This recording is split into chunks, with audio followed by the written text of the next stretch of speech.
في الفيديو هذا ما في حتى تشجيع على العادة السرية، ومانيش نحكيو في الحكاية لا من الناحية الأخلاقية لا الدينية، ماهوش اختصاصي. نتصورك ما فطو الديسكور هذا.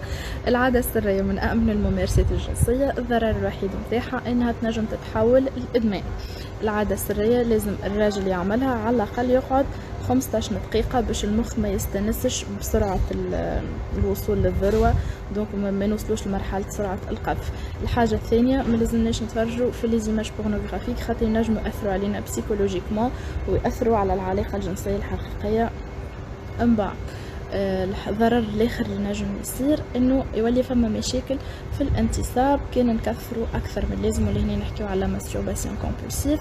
والنقطه الاخرانيه الكاليتي نتاع السائل المنوي، كان ندمنوا على العاده السريه يوميا نجم تتاثر، خاطر لازم على الاقل 3 ايام باش يكون عندنا سائل منوي كامل في دو بون كاليتي.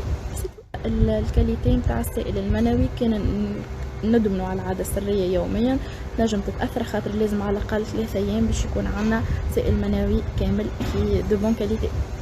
الكاليتي نتاع السائل المنوي، كان ندمنوا على العادة السرية يوميا نجم تتأثر، خاطر لازم على الأقل 3 أيام باش يكون عندنا سائل منوي كامل في دو بون كاليتي.